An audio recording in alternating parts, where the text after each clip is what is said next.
Did you know that house prices in the UK have risen by 70% in the last 10 years?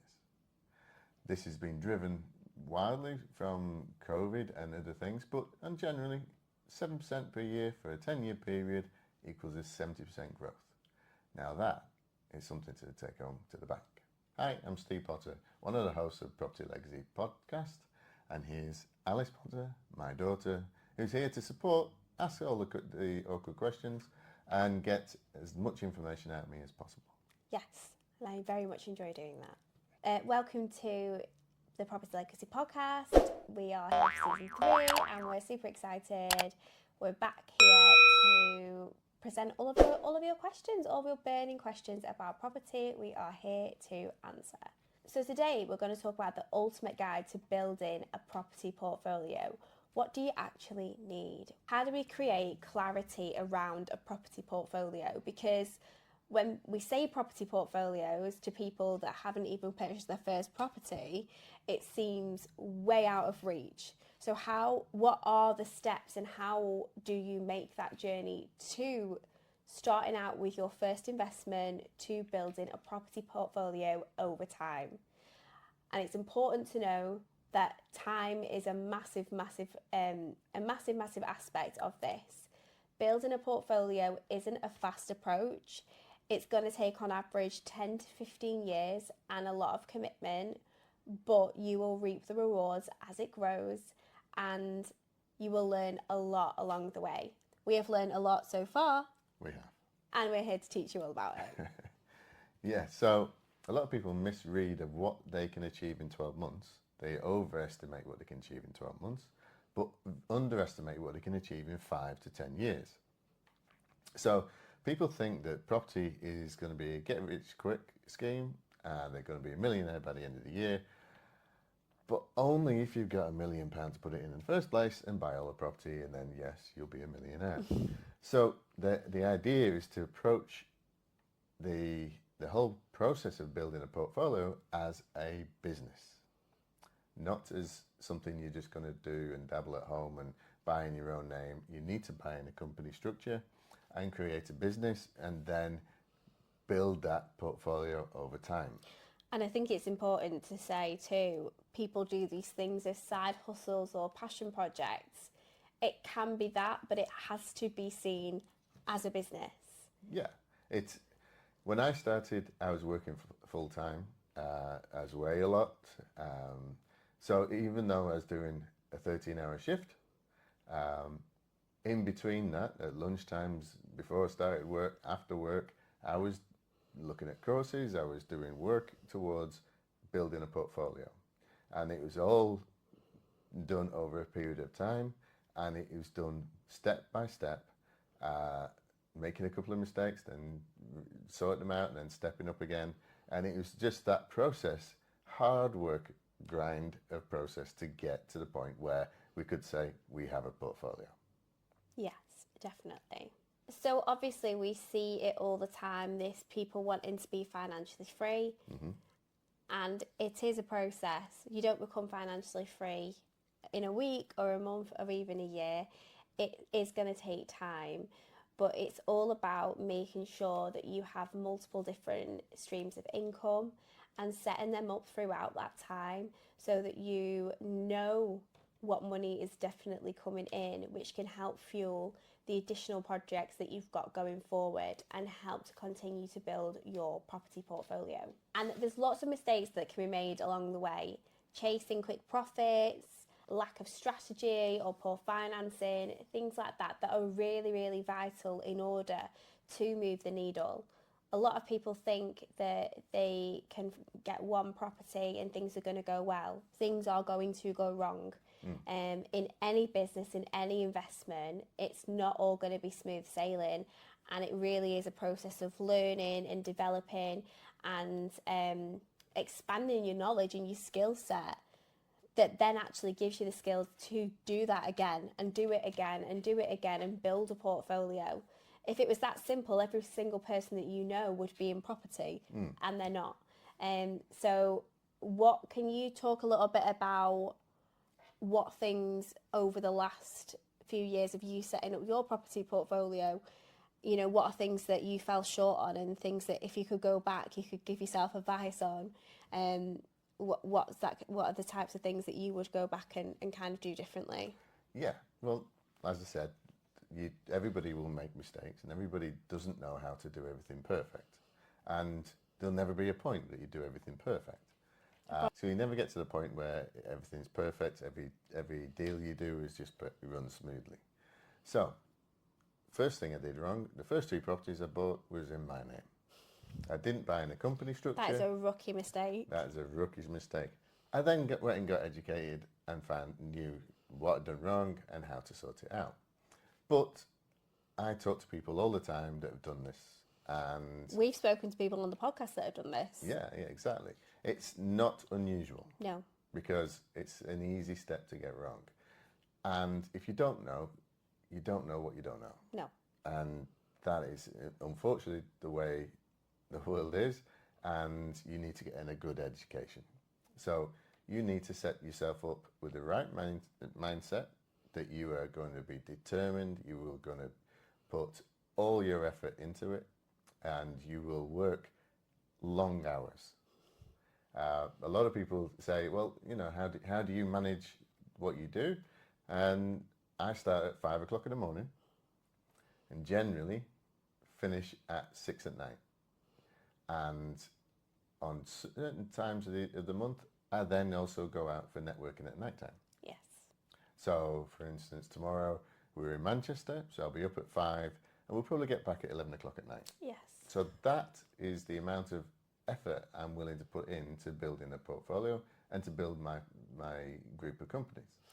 And something that I find, especially in business as an entrepreneur myself, you have to set goals every day, and you have to set non-negotiable tasks of how you're going to move the needle, because it's really easy to go, oh, here's all these little things that I need to do in day to day that are going to get me through, but how are you actually moving yourself further towards your goal every single day? And whether that means getting up earlier and working out for an hour or 2 hours, or spending an hour listening to something like this that's going to give you the education, some additional education, and some kind of learning points to keep some key points to kind of take forward in learning. You know, what are you doing? What are you listening to whilst you're doing those things as well? Because you can actually be working on your goal and listening to a podcast, and you're actually taking information in whilst you're working towards that goal, which is incredible, really, if you think about the way we take in information. And it can actually really, really help you if you're making sure that you are actually accessing the stuff that's going to give you that positive mindset. But mindset plays a huge role in everything that you do. And yeah, time is a big thing. You have to invest that time. The majority of the time, you actually invest more time than it is money. Yeah, and it's just as valuable. When you're setting up any business, yeah, you will be the lowest paid person in the world. Yes. And when you first start, the loneliest as well, because it's very lonely. Setting a business up, being an entrepreneur, being a property investor, it's all lonely stuff. Mm-hmm. Until you meet people like us, and we help you build up your team, and you help to get people around you, so do networking. Always read books to educate yourself. Always look at a book as the author is your mentor, and you will learn from them. Now, one little tip I was given just the other week was, if you've got a physical book that you're going to read, and I know a lot of people don't have physical books, but you could have the Kindle version and that type of thing. If you're listening to the audio version at the same time, you're taking more information in. Mm-hmm. So that's another thing to take into account. Every morning you should be reading something, you should be writing something, you should be looking after yourself, taking time to work on your business, not work in your business. You want to work on it. So what does that mean? It doesn't mean you sit down for the first 2 hours of the day and answer emails. That's no. You could leave the emails to the last thing of the day, because it doesn't matter whether you answer them first thing in the morning or last thing in the day, you're still going to answer them that day. So leave it longer if you possibly can. The other thing is working on your business to say, right, this project, whether you're going to write a book, whether you're going to buy the next property, whether you're going to, whatever you're going to do, that's the one thing you're working on. Try to stay away from working on 10 different things at once, which I always do. We're both very, very good for that. But work on that one thing, and if you want good book recommendations, we'll add them to the description below. Generally, everybody has done this before, so you can learn from people who write books, you can learn from the podcast, you can learn from your competitors, you can learn from other people doing this, just by talking to people. Yeah, I've been listening to Mel Robbins' podcast at the moment, and she's the lady that has kind of honed the let them theory, if anyone's not heard of it. And she talks so much on that podcast. I've been trying to listen to it in the morning when I'm kind of planning for my day and doing a bit of journaling, and I really, really am enjoying listening to it. And she always says, everything that you want to do, somebody else has already done. So people worry all the time, or people are going to think that I'm copying. Everything that you could potentially possibly do, someone out there has already done it. You want to launch a website, someone else has already launched a website. You want to launch a social media page, you want to do a book, you want to do a podcast, you want to buy a property, you want to work with investors. Someone's done it, and you shouldn't see that as a negative. You should see it as a positive, because there's so many people out there that are proof that you can also do it too.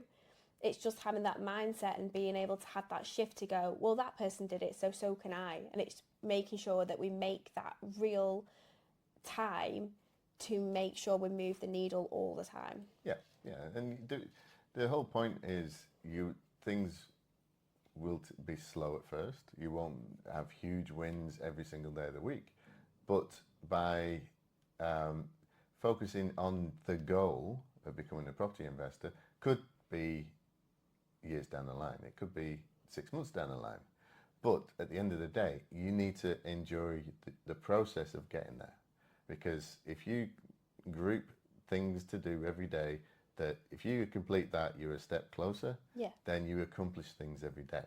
If you're waiting that you'd not accomplish anything until you have 10 properties, then you'll probably stop halfway through. You'll fail after the first one, because you're not enjoying the process going forwards. If you don't enjoy the process, you won't do it. It's all about small wins as well, and it might be you have 10 tasks, and each one of them tasks only takes you 1 minute, but you have another task which is is going to take you an hour to do. So it's deciding what the best way is to use your time. Is it better that you spend 10 minutes on them 10 tasks and know you've got, that they've been achieved, or do you know that spending an hour when you have 10 other things to do, but spending an hour on something solely in it will move you further along, because you've always got those 10 minutes extra in the day to do those little tasks. So it's time blocking your day or your morning, and whatever time, whether you're working extra in the morning or in the evening, making sure that you set things out in an order and in a structure that make it easier for you to move through those tasks and to time block it out properly. We've all got the same amount of time during the day, but it's just how you use your time. And quite often, if you get to the point where you got lots of little things that need doing, which are repetitive, they're admin tasks, they're making sure that the receipts are done, and get somebody else to do it. There's lots of people out there who use Fiverr, you use VAs, use all these services out there. They're all little businesses that you can support by doing this. But then it allows you to work on that one thing that's going to bring in you 10,000 or 60,000 or the next big flip or the next big thing that you're working on. And you concentrate on the big stuff, the little stuff will sort themselves out. Yes. So your business only starts if you put your whole self into it. We can say it's a side hustle, we can say it's a passion project, but until you're at that point where you're ready to really put your all into it, then you're never going to move closer to that goal. So it's all about what can you implement right now in year 1 or year 2 or year 5 that your year 5 or 10 or 15 self will thank you for. Yeah. I was on not a podcast, but I was on a webinar the other week, all to do with the Miracle Morning. Yeah. And they were talking about goals, because it's the beginning of 2025, and how do you set up your goal? And they said the actual point of a goal isn't to hit the goal. It's to become the person that can hit the goal regularly. So if you're wanting to be a property investor, if you're wanting to be a business owner or an entrepreneur, then yeah, you will get there. But your goal, you might hit, you might not hit, it doesn't matter. It's the process of you getting there and becoming that person that can do that job. Yeah. At this moment in time, you may not know that you can do that job. No. You may not have the right education. You may need to work on certain education, certain gaps in your knowledge, so that in 12 months, 2 years, 5 years down the line, you are that person. And your environment is such an essential part of that. Who you're choosing to spend your time with, who's a drain on your energy, you know. The vampires. Well, you could have friends that are great, but all they want you to do in your spare time is go to the pub and drink with them every single night. They're quite happy to do that, and that's not anything against that. I love going for a drink with my friends at the pub every once in a while, but those every night after work at the pub, that time that you're putting into that, even if you change that to I go one night and the 4 nights I go home and I work on something, it gets you nearer to what you're wanting to achieve. So for me, especially as an entrepreneur in the space that we're in, my life's changed quite a lot dramatically over the last 18 months, because it's the people that I choose to be around. And the people that I choose to be around are people that if I come to them and I say, this is what I want to do and this is what I'm going to achieve, they say, that's amazing, how are we going to achieve? How can we help you? Not, oh, I couldn't imagine doing anything like that. Or like the people that when you're saying, oh, I'm going to invest in a property and I want to build a property portfolio, and they just go, you know, like, it's not a game of Monopoly. Like, I don't understand. If they don't understand what you're trying to achieve, it's really difficult to have these types of conversations that they're going to actually even entertain it. You need people that actually go, that's amazing. Or they've got similar interests in similar fields or things like that. You need to be around those people, because those people are the people that are going to push you on days where everything's gone to shit and you need some advice, or you feel like you're one more day from quitting and just going back to a 9 to 5. Yeah. You need those people in your life to keep you going. If you're going to be a business owner, if you're going to be an entrepreneur in a property, having in your mind, well, if it doesn't work out, I can go back to being whatever, postman or teacher, whatever you were before or now, that just gives you a get out clause, and you'll never ever put in the effort. You'll never ever do it. You have to go for it, and there's that old saying of burning your boats, burning your bridges, because there's no way back.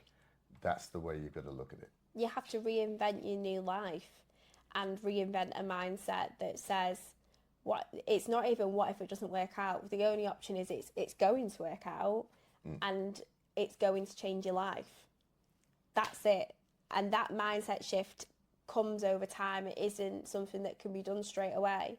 But once you shift into that other side, that's when you start elevating, because you know in yourself, it's got to work. If something goes wrong, it's fine, because everything works itself out, and we continue and we keep going, and we think of other strategies or ways around things, or a plan B. It's okay to have a plan B in certain scenarios.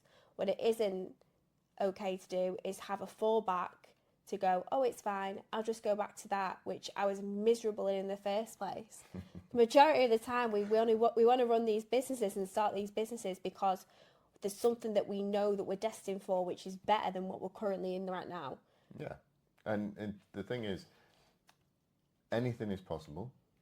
If you can think it, you can do it, but you need to put a hell of a lot of effort into it, and that's what puts 99% of people off, and that's why 99% of businesses fail within the first year or 5 years. But at the end of the day, you put the effort in, you're going to work towards your goal no matter what, because there is no other option. you will get there. You will become that person that will be able to achieve it. Whether you get help from mentors, whether you get help from watching podcasts, whether you get help from the people you surround yourself with. But if you surround yourself with the right people that will help you in a positive way and not hold you back, then you will make it. At times you feel like you're pulling your family and everybody along with you, and you have to prove to them that it works, and you have to prove to them that there's a way forwards. And at times, there will be times where you're thinking, oh crap, there's no way out. And then you think, what happens if we do that? Right, we'll do this then. And you just keep going, and you keep going, and keep plodding away. Just like walking up a hill. If you keep plodding, you'll get there. If you stop and sit down and go back down the hill, you'll never get there. And it's so important to trust your instinct and your gut as well. It can be so easy to see what other people are doing and just completely just go, of course, we're doing something else. And actually, if you're setting yourself a goal, it's continuing to walk towards it. Yeah, you can see what other people are doing. So say we're talking about walking uphill, you can see other people potentially going up other paths. That's fine. You wave them, you watch them go, you have a great time, but I'm going this way. This is the way I'm going, because so many businesses fail or procrastinate because they're too busy watching what everybody else is doing and not just doing what they know they should be doing. Exactly. And at the end of the day, if you've got a goal, make sure you write it down. Yes. Make sure you look at it on a regular basis. Now, on my phone, I have my goal, my highest goal, my mission on the front, on there. So every time I look at my phone, whether it's closed or whatever, it's there. It also pops up as a reminder every single day. It also pops up, are we hitting the targets for this week? Are we hitting the targets for this month? Are we hitting the targets for this quarter? All of this is systemized so that I know at any one time what my goal is and where I am in that point of getting there. And yeah, it can be quite selfish to say, I'm doing all this so I get X amount of money per month. But by doing that, you then look at why you're doing that, and it brings your family money. It means you can have time with them and spend holidays, and you can invest for their future. It means your business will work and you can hand it on to somebody else or even sell it at some point. Mm-hmm. All of this needs to be driven, and you need to be a driven type of person. Yeah. Okay, so to sum it all up, which we did go off at tangents at the time because we're like that, but to sum this up, building a timeless property portfolio is all about strategy. It's all about your time and how you use it, your mindset. That is definitely a big one. Smart financial leverage. So the more you can leverage money you have and time you have, the more effect you'll have on it at the end. And all of this comes and gets underpinned by the people that you surround yourself with and the way you network, the way you talk to people and get advice, and you take that advice on board. There are going to be people that are negative, but look for the positives in everybody. Thank you so much for tuning in to this week's episode of the Property Legacy Podcast. If you like what you've heard, then make sure that you give us a rating on Spotify or Apple Podcasts. Or if you're watching on YouTube, please subscribe to our channel. We'd love to have more of you joining us in our community. And you'll be notified of any of our uploads as soon as they are live. Make sure that you tune in every Monday at 7 p.m. on our social media channels. So we're on LinkedIn, Facebook and YouTube. Steve is live every Monday at 7 p.m. for a Q&A session. And we're also on Instagram and TikTok. If you have any questions for us, do let us know, any feedback, and we will see you for the next episode of the Property Legacy Podcast. Thank you. Bye. Bye.